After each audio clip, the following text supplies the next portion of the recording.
قصہ آپ کے سامنے پیش کیا جا رہا ہے، یہ کوئی خواب نہیں ہے، یہ خیال نہیں ہے، کہ بہت زیادہ پرانی بات نہیں، 1869 ہمارے ساتھ کیا ہوا ہم بھی دیکھیں اسی عہد کے اندر اردو ہماری ایک جو زبان تھی، اس کے بعد پھر اردو کے ساتھ جو ہم نے پاکستان بننے کے بعد ہم نے جو ترقی کے نام پر انگریزی کو ذریعہ تعلیم بنایا، انگریزی کے پیچھے بھاگے، انگریزوں کی تقلید کی، اس سے پھر جو معاملات سامنے آئے اور حالت یہ ہے کہ فورس کیا گیا، تو وہ زبان کے حوالے سے جو مسائل ہمارے سامنے پیدا ہوئے وہ آپ کے سامنے ہیں۔ پھر اسی طرح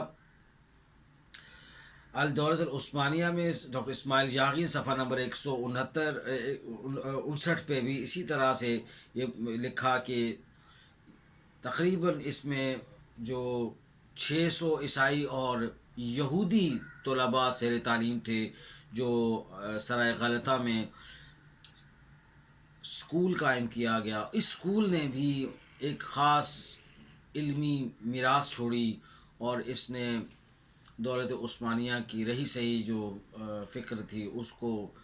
بالکل نیست و نابود کرنے میں، اس کو پارا پارا کرنے میں، اور اسے بالکل مشکلات سے دوچار کرنے میں کوئی قصر نہیں چھوڑی۔ اور یہ وہ فکر تھی جو آزادانہ، باغیانہ اور غیر اسلامی نظام اور غیر اسلامی ماحول کو فروغ دینے کے لیے بڑی ضروری تھی، اور انہوں نے اس کی آبیاری کی، اس کا بیج بویا گیا اسکول کا۔ جس طرح سے ہم دیکھتے ہیں کہ کس طرح سے فورٹ ولیم کالج کا وجود عمل میں آیا۔ لارڈ کلائنڈون جو برطانوی وزیر خارجہ تھا 1865 میں، اس نے کہا،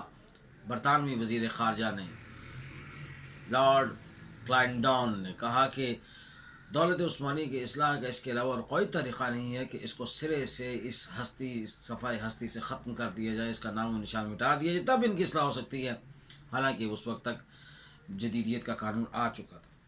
پھر آپ یہ دیکھیے کہ جو مدحت پاشا جو تھا، یہ سارا کیا دھرا وہاں اس کا تھا۔ مدحت سے چونکہ سلطان بھی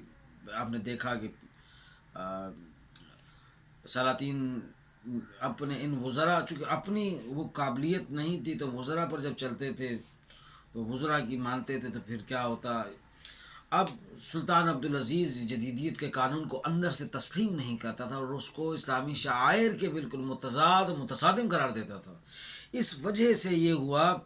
کہ عثمانیوں کے ہاں بھی اندر سے جو اہل اللہ لوگ تھے، اور جو اعلاء کلمت الحق کے لیے آواز اٹھانے والے لوگ تھے، اور جو راست باز لوگ تھے، ان کے اندر بھی اس چیز کے لیے ایک تشنگی تھی، پریشانی تھی۔ اس کے بعد پھر یوں ہوا کہ اب سلسلہ اس طرح بڑھتا گیا آگے کہ 1293 بمطابق 1876 کو سلطان کو موت کے گھاٹ اتارا گیا، صرف اس لیے چونکہ وہ یہ نہیں چاہتے تھے کہ یہ جدیدیت کا قانون لاغر ہو، اور یہ لاگو ہونے سے اسلامی سلطنت کو مزید اس کی جو اس وقت بڑی ہی مشکل حالات میں ہے، وہ کہیں اور دیگر گونہ ہو جائیں حالات، اور ان حالات سے کفار اور مشرقین اور یورپی جو ہیں وہ زیادہ فائدہ اور مزید فائدہ نہ اٹھائیں۔ پھر معصومیت کا دشمن جو تھا یہ عبدالعزیز نے،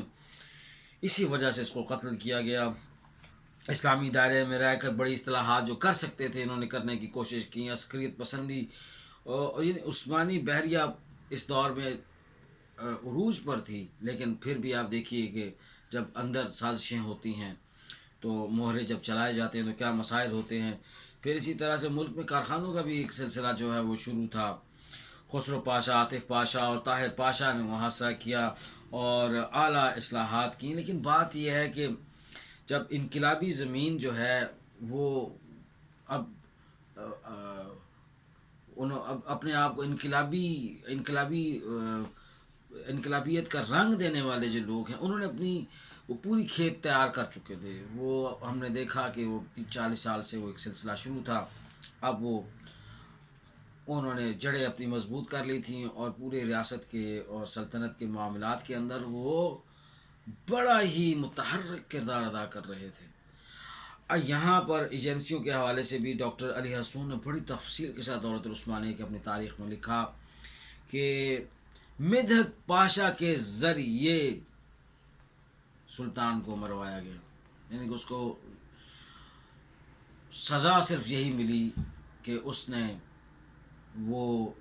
جدیدیت کا یہ جو قانون فرانسیسی طرز کا تھا، فرانسیسی پارلیمنٹ کی طرز کا قانون خلافت عثمانی میں رائج کرنے سے 1281 ہجری بمطابق 1864 میں انکار کر دیا۔ ناظرین اکرام، انشاءاللہ اپنی آنے والی قسط نمبر 50 میں آپ کی خدمت میں ایک نئے سلطان کی احساس زوال پذیر خلافت عثمانیہ کی رودات کے ساتھ حاضر ہوں گے۔ تب تک کے لیے اجازت دیجیے، اللہ حافظ۔